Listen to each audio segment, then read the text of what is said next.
ভয় কাটিয়ে মুখ খুলছে মানুষ। বর্জনায় বিজেপির মুখোশ খুলছে। গোটা ত্রিপুরা রাজ্য জুড়ে বিজেপির শাসনে মাফিয়া রাজ কায়েম হয়েছে। এই অভিযোগ আর গুজব নয়, বাস্তবতার কঠিন দলিল। বর্জলা বিজেপি মন্ডল সভাপতির জমি মাফিয়া কাণ্ডে গ্রেফতার, সেই বাস্তবতায় শিলমোহর বসিয়েছে। কিন্তু প্রশ্ন উঠছে, এটাই কি শেষ, নাকি এ তো কেবল শুরু? বর্জলা থেকে শুরু করে রাজ্যের বিভিন্ন প্রান্তে জমি দালালি, প্রভাব খাটিয়ে জমি কেনা বেচা, ভয় ভীতি আর দাপট, সব মিলিয়ে সাধারণ মানুষের জীবন আজ জিম্মি।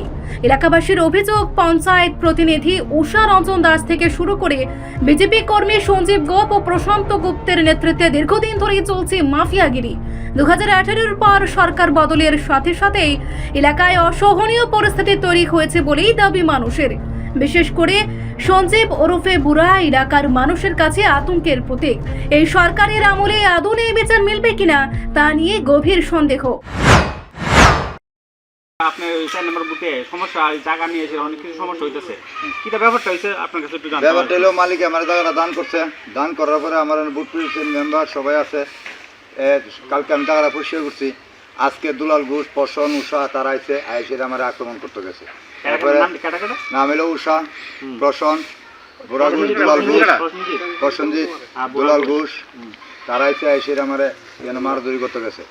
এবারে কইতে খাসে জায়গার কাগজ নাই, জায়গা আমরা মাল ফালাই দিব, দিলে আমার মারতে গেছে, সরাইব, থাপড়াইব, ভোট পেছনে গাড়ি চালাম, পিঠা দিলি পিঠা দিব, সেই কথাবার্তি আমাদের সবার সামনে পেয়ে গেছে।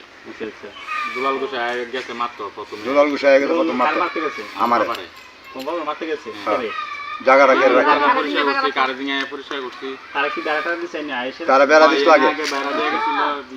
এরপরে আমরা এই করছি দিকে তারা আমরা আক্রমণ করতে গেছে। জায়গাটা ঈশ্বরে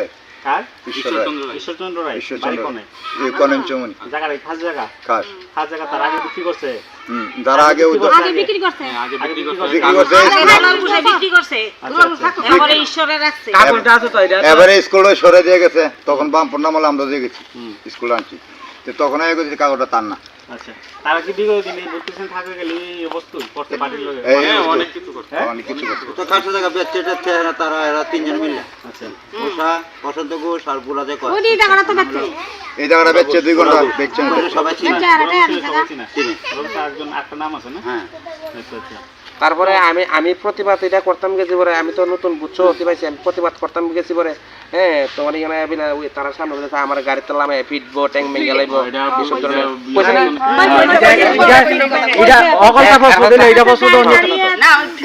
আমি দায়িত্ব পেয়েছি। আমি তারা লাগে কাজ করুম, কইরাছে আমার তারা করবো, আমার মারবো, পিটবো, তাহলে আমি কেমনে কাজ করুম?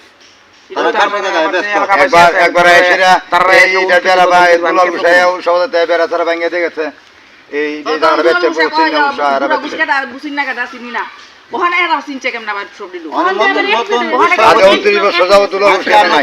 সভাপতি, যদি আমরা আপদে বিপদে পড়ি তা আমরা তানিরে আগে রাখুম, যেহেতু তানির আমরা মন্ডল থেকে তানির আমরা দেখার লিগে দায়িত্ব দিয়ে দিছে, তানিরে আমরা রাখুম। তানিরে ডাকলে যদি তানিরে যদি রাস্তাঘাটে পাই আসে, যদি ট্যাং টুং ভাঙালা বাইরিয়া তারা কি আরম্ভ করছে, এটা আমরা সবার মন্ডলে বা ডিস্ট্রিক্টে আমি নিজে বিচারটা চাই। হ্যাঁ, তারা মারতে হয়েছে কয়েকদিন পর পরই তারা খাসি জায়গা দখল করে আর বিক্রি করে। তারা একটা দালালের মতো সিস্টেম হয়ে থাকে। তারা 3 জন এই খাসি জায়গা বিক্রি করে আর পয়সা খায়। তারা একটা দালাল সে জায়গা। উষা হইল 6 নম্বর ওয়ার্ডের মেম্বার, আমরা 7 নম্বর বুথের মেম্বার, আমরা 4 নম্বর ওয়ার্ড আয়াসেরা জায়গা দালালি করে এই জায়গা বেচ চালাইছে। এমনকি আর কার্তিক দাসের লগে যে পাশে যে 2 ঘন্টা জায়গা, এটাও তারা বিক্রি করছে, মালিকের লগে ইয়ে করেছে। অনেকদিন আগে তো শুনলাম তো মানে ওই গাড়ির ফাইমেন্ট দিব করে সেটা গাড়ির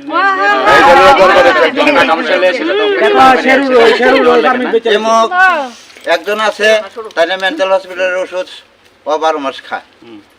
তাই থেকে মিথ্যা কথা কয়ে সেরা সইছিল নিয়ে সেটা তারা পারমিট বলে বাই করছে। ওখানে তারা এটা একটু টেনশন আছে নাকি অন্য বিপদে ফেলা, বা আমরা কেরে আমরা তো আর ওটু পারমিটের দরকার নাই, বা আমরা ওটু পারমিটের কাগজ জমা দিছি না, বা আমরা থেকে মিথ্যা কথা কয়ে তারা সই দিয়ে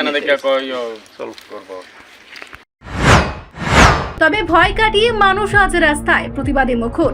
শুধু বিরোধী নয়, শাসক দলের অন্দর থেকেও প্রশ্ন উঠছে, সঠিক তদন্ত হলে রাজ্য জুড়ে আরো বহু রাজীব সাহা বেরিয়ে আসবে। বরজলা আজ সতর্ক বার্তা, বিজেপির বিপদ আসন্ন। রিপোর্ট, সংবাদ প্রতীক্ষা।